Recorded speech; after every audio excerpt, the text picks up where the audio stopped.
That night there was a small dinner at the manor. Close family, a few distinguished guests. Candles were burning, wine was being poured, conversation flowed easily, until the Duke's mother stood up. Lady Harwick was holding a bundle of letters in her hand. The letters were slightly crumpled, as if they had been pulled from a drawer in a hurry. Her face was bright red, but her voice was ice cold. "A servant in this house," she said, chewing every word slowly, "has been writing letters to my son for years." The table fell silent. Anonymous letters. Lady Harwick threw the letters onto the table. "A servant, a woman who lives under this roof and eats this household's bread."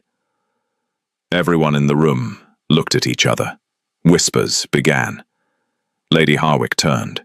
She looked at the young woman standing in the corner by the wall, almost invisible. Eleanor did not move. Her hands were clasped in front of her. Her eyes were on the floor. "Was it you?" said Lady Harwick. "Silence. I'm asking you. Are you the one who did this shameless thing?" Eleanor lifted her head. Her eyes were filled with tears, but her voice did not shake. "Yes," she said. One word. No apology. No explanation. Lady Harwick took a step toward her. "Insolent girl!" Her voice had dropped, but that made it even sharper. "Who do you think you are? Where did you find the audacity for something like this in this house?" Eleanor did not answer. "Speak!" Lady Harwick's voice rose this time. "Where do you get the nerve to reach for my son's table? Who gave you that right?" The guests at the dinner table were uncomfortable. No one spoke. No one intervened. The Duke, meanwhile, sat at the head of the table, motionless, his face like stone. He was looking at Eleanor. Eleanor looked at him too, just for a moment, just a second. In that 1 second there were years. That night, everyone in that room was waiting for something. Lady Harwick was speaking, the guests were watching. Eleanor was standing there, but all eyes were on the Duke. What would he do? Then, let's start from the beginning. The Duke of Harwick. His full name was James William Harwick, 35 years old, the only heir of the Harwick family. London knew him, but everyone knew him in a different way. Society called him cold. He rarely went to balls, arrived late to invitations and left early. Women showed interest and he barely even noticed. Mothers tried to introduce their daughters to him, and he would politely but clearly brush them off.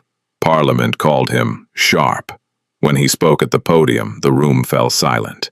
He had spoken about the rights of factory workers, argued that women should receive education, and brought the condition of the poor districts into debate.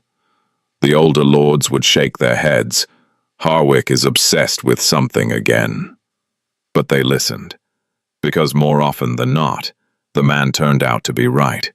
The streets of London called him fearless, but in his own manner, in his library when he sat alone late at night, James Harwick was someone else. He was tired. He could not truly talk to the people around him. Society was shallow. Parliament was calculating. His friends were well-meaning but limited. Sometimes James would sit at his desk for hours, writing letters he never finished. He would pour his thoughts onto paper, then he wouldn't send them, because the person on the other end wouldn't understand, or wouldn't want to. The place where he spent most of his time in the manor was the library. Books, letters, notes. That was where he felt comfortable. That was where he was himself. Now let's meet Eleanor Marsh, 27 years old. She had been working at the Harwick Manor for 2 years. Her father, Robert Marsh, had been a teacher in a small town, a good man. He had educated his daughter, literature, history, a little French. For the daughter of a teacher in those days, even that was a lot. Then her father became ill, a long illness. The medical bills piled up. When he died, Eleanor was left with no savings and no man to support her. She came to London. She looked for work. The best job she could find was at the Harwick Manor. Being a servant was hard. waking up early in the morning and working until late at night, listening to the gossip of the other servants, carrying out the orders of the ladies, getting used to the sharp looks of Lady Harwick. Eleanor did it all quietly. She didn't complain, she didn't burden anyone, but there was something inside her, someone who had many things to say and no one to listen. So she turned to books. Cleaning the manor's library was part of her duties, and every night while she cleaned, she would set the broom aside, take a book, and read a few pages. Sometimes, a sentence would catch her eye. She would read it again and again, trying to memorize it. No one knew this. No one needed to. And that night, it was a night like any other. Eleanor was cleaning the library. It was late. The manor was quiet. One of the candles was still burning on the Duke's desk. Eleanor stepped closer to wipe the desk. Something caught her eye. There was an unfinished letter on the paper. She didn't want to read it. She did. The Duke was writing to a friend. The subject was a philosophical debate, whether free will truly existed. The letter stopped in the middle of a thought, as if the Duke had given up on writing. Eleanor lingered on that sentence. It was wrong, or incomplete, or perhaps the Duke was asking the wrong question. At another time, in another life, Eleanor might have kept that thought to herself. In fact, she always had, for years, but that night, she didn't know why. Maybe from exhaustion, maybe from loneliness, maybe because that unfinished sentence had landed right in the center of her mind. She sat down at the desk. She took a sheet of paper and wrote. Not much, just an answer to that question. Short, clear, bold. She left it unsigned. Early in the morning, she placed it on the Duke's desk. Then she left the room. That day she did her work, avoided looking at anyone, and acted as if nothing had happened. But something inside her had changed. For the first time in years, she had said something in a place where someone might actually hear it. When the Duke entered his library that morning, something on his desk caught his attention. A small piece of paper. It lay right next to his own letter, neatly folded but not formal. No envelope, no seal, no signature. He picked it up, read it. He read it once, trying to understand. A second time, thinking carefully. On the third, he set it down and walked to the window. Who had written this? The answer had come from an unexpected place. It had caught the question of free will right at its core, and it challenged him, pushing back against his own argument, not rudely, but sharply. James Harwick had met many intelligent people in his life, but this was different. Whoever wrote this didn't just know the subject. They had truly thought about it. He called his valet. Who entered this desk last night? The man thought for a moment. Only the maid who cleans the library, sir. James nodded. The valet left. He sat at his desk. For a long time he looked at the paper. Then he picked up his pen and wrote a reply. When Eleanor entered the library that morning, there was a paper on the desk. She stopped, looked at it. Her heart sped up. She wanted to take it, but she was afraid to. Then she did. The Duke had replied. It was short but clear. He had accepted her objection, but he had added a new question at the end. Eleanor read the question. The corner of her mouth moved slightly. She knew the answer. That was how it began. Weeks passed. Every morning there was a sheet of paper on the desk. Every night a reply left behind. The subjects changed. Her, from free will to literature, from literature to the poor districts of London, from there to women's right to education. The Duke bowed to sharp questions. Eleanor gave sharper answers. Sometimes she objected. Sometimes she cornered him. Sometimes she wrote something that made the Duke stand there in the morning holding the page, thinking for a long time. She never wrote her name.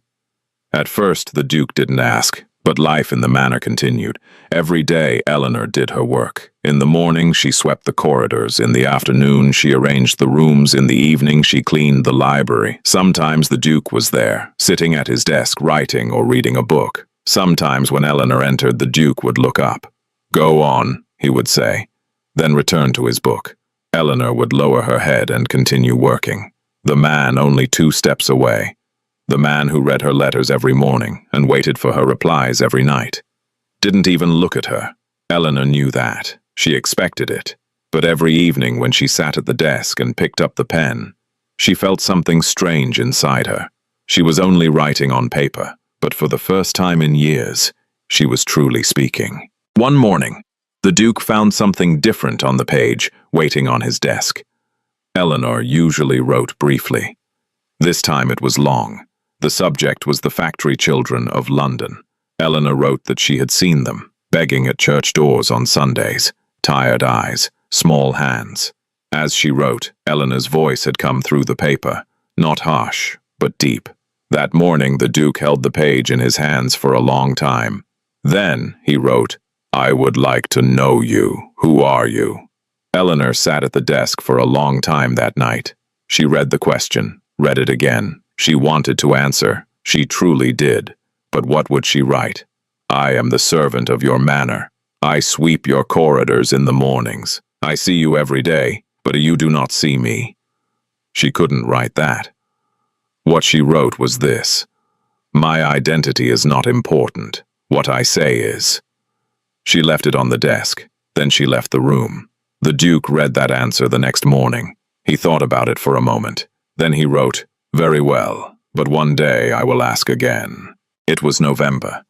London had grown cold. Fireplaces were burning in the manor. The windows were fogging over, and evening came early. Every night when Eleanor entered the library now, she found a letter on the desk. It was no longer something surprising. It was expected, the best part of the day. That night she opened the letter and read it. The Duke had written about Parliament. It had been a long week. He had tried to bring up the issue of factory children again. A proposal for a new law, but no one had listened. The old lords had changed the subject. The vote had been postponed. Then, he wrote, "Sometimes it is exhausting to be brave in this city. To keep standing, despite everything, is exhausting. Sometimes I want to leave it all behind." Eleanor stopped when she read that sentence. She read it again. In London's eyes, this man was fearless. His voice never trembled at the podium. He never bent in the face of injustice. At least, that was what everyone believed, but on this paper, there was someone tired, worn down, almost ready to break. Eleanor sat at the desk for a long time. Two thoughts collided inside her. One said, "This man is real. The man in these letters is real." The other said, "Be careful." She wrote a reply. She wrote a long one that night. "Courage is not always speaking from a podium. Sometimes it is simply getting up the next day. When you are tired, that is harder. I know. But I also know this, those factory children you speak of. You are the only voice speaking for them. If you stop, that voice disappears too." She paused, wrote something else, then erased it, then wrote again. "I don't know you, but the man I know from your letters would not stop." She left it on the desk. Then she left the room. That night, she could not sleep. The Duke read the letter the next morning. He held it in his hand for a long time. Then he walked to the window. Outside, London was waking. Carriages, horses, fog. He felt something strange inside. This woman, whoever she was, saw him, truly saw him, not for applause, not for his title. She simply saw him. The second turning point came a week later. This time the Duke wrote something different, something more personal, more direct. "My mother raised the subject of marriage again. A suitable family, a suitable girl. When she said it, I felt a weight in my chest, because I realized something. The only real person I speak to in my life is you. A person behind a letter, without a name, without a face, and yet you feel closer than anyone."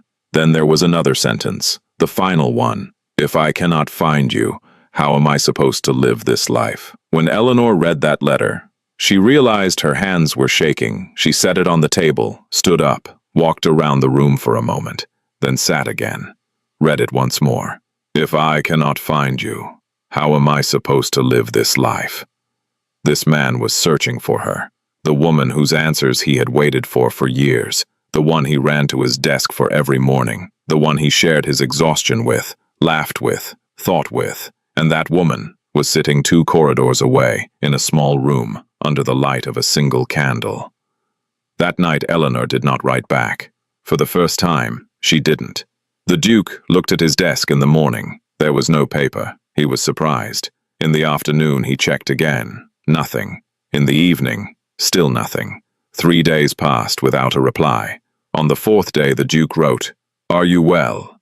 Eleanor held the paper in her hands for a long time. Then she wrote, just a short line, "I am well. I was simply thinking." "What were you thinking about?" Eleanor placed the pen on the desk. She did not write the answer, because she could not. What she had been thinking was this: if I tell the truth, everything ends. If I don't, how long can this go on? That night, while cleaning the library, the Duke was sitting at his desk. He was reading a book.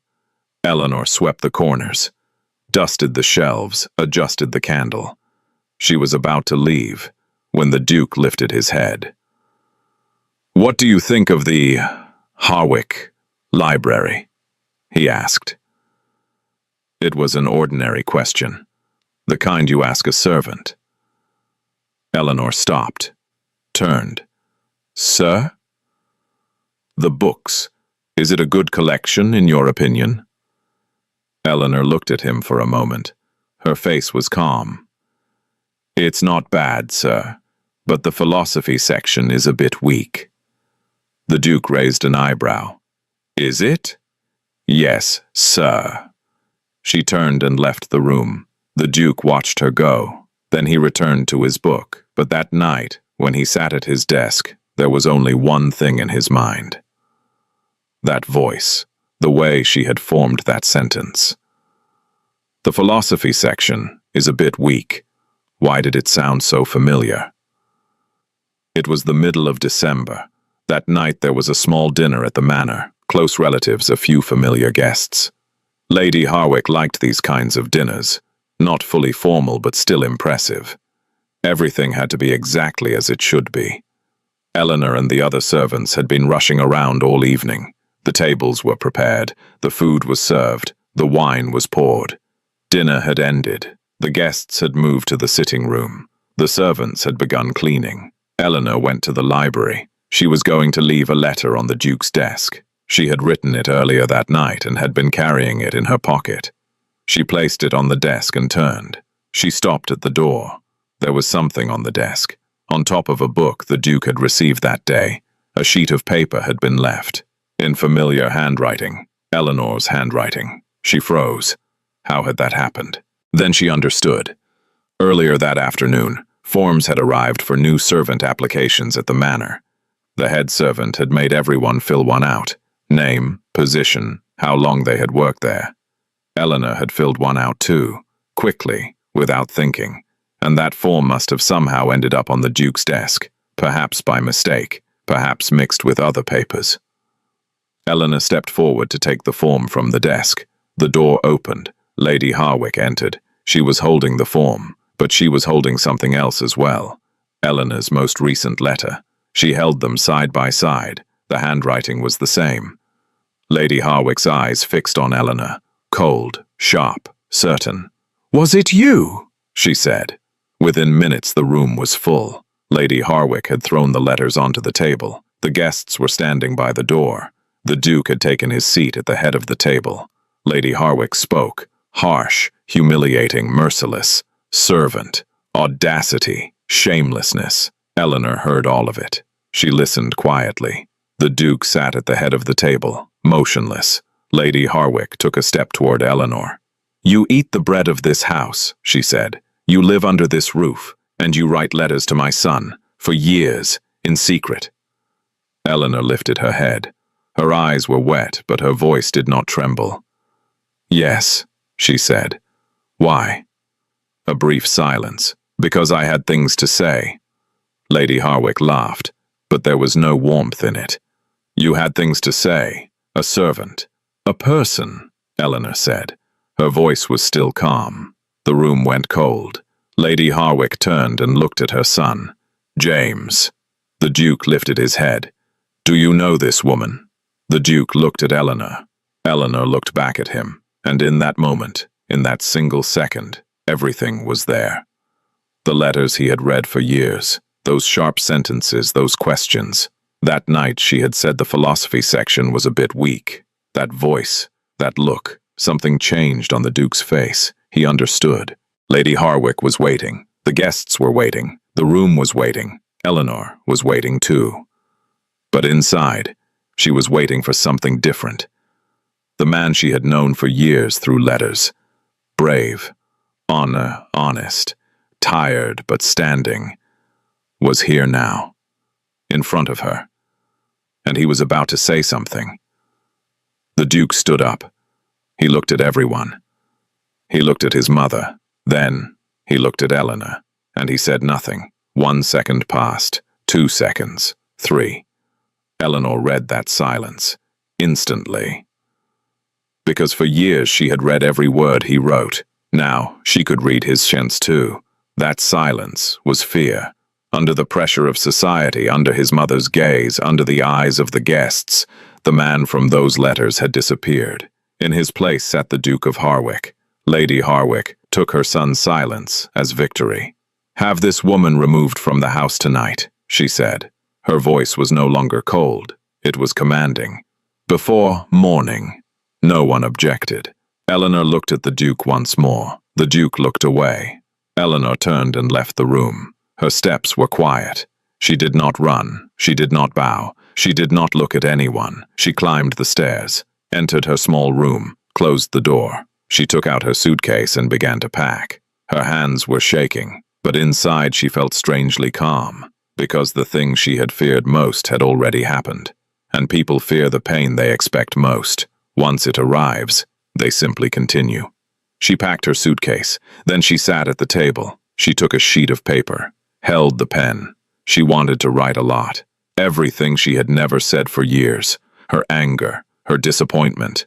What she had seen in that 1 second. She didn't. She wrote only 1 sentence. "Where was the man from your letters?" She folded the paper and left it on the table.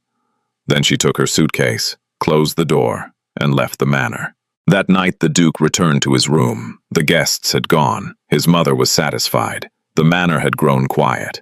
Early the next morning he went down to the library. A small piece of paper was lying on the desk. He picked it up, read it.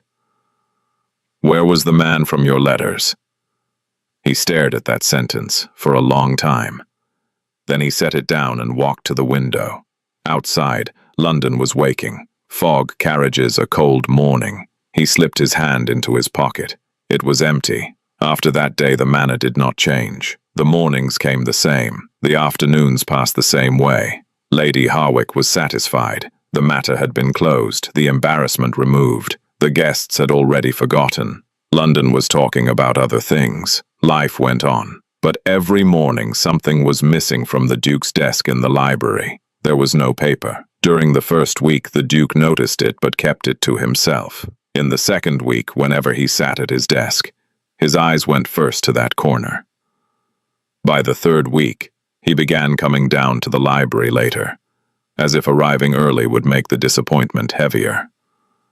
One morning, he called his valet. "The servant who left last month, Eleanor Marsh. Where did she go?" The valet thought for a moment. "I don't know, sir. She may have gone to stay with a relative. Shall I ask?" "No," said the Duke. "That won't be necessary." The valet left. The Duke sat at his desk. He picked up his pen, tried to write something. He couldn't. That winter was difficult in Parliament. The law about factory children came up again. The Duke stood at the podium. He spoke, but something was missing this time. The sharpness, the conviction, the tone in his voice. Later a colleague came to him. "Are you all right, Harwick? You were different today." "I'm fine," said the Duke. His colleague patted him on the shoulder and left. The Duke remained alone. For a long time he stared out the window. Where was the man from your letters?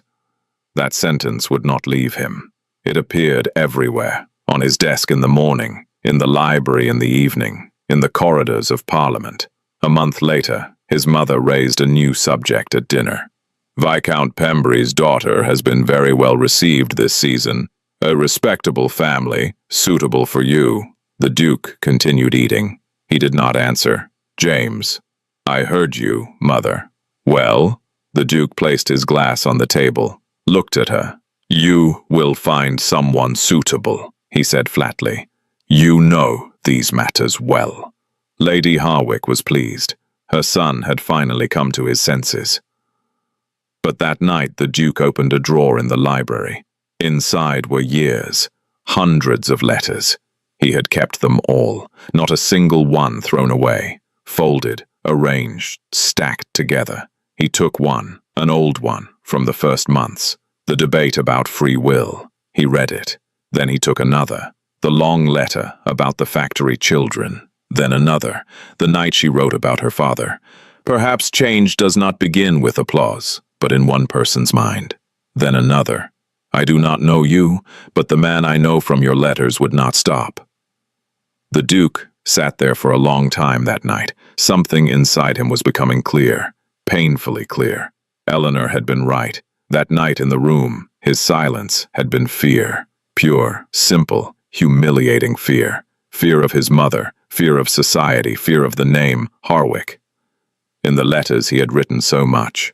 About courage, about honesty, about standing against injustice. And that night, he had not taken a single step. For years he had been brave in the wrong places. He was brave at the podium, brave on paper, but when the moment truly mattered, he had been silent. Spring came. Did the Duke try to find Eleanor? Yes, once. This time he did not send his valet. He asked himself. A few acquaintances, a few addresses. Eleanor was no longer in London. It was said she had gone to a relative in a small town outside the city. The Duke remained with that information. He did not go. What had he thought when he made that decision?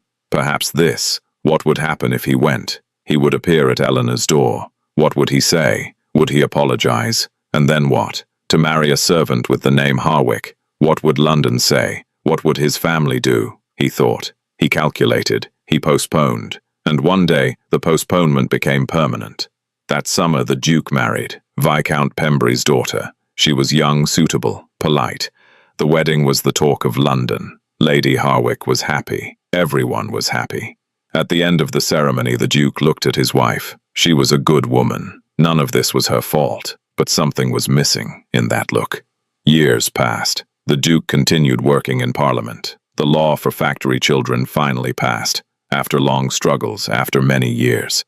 That day he spoke at the podium. He received applause. He returned home, entered his library, sat at his desk. He opened the drawer. The letters were still there, all of them. He had kept them through the years. He took one, the last letter, that single sentence. Where was the man from your letters? He stared at that sentence for a long time.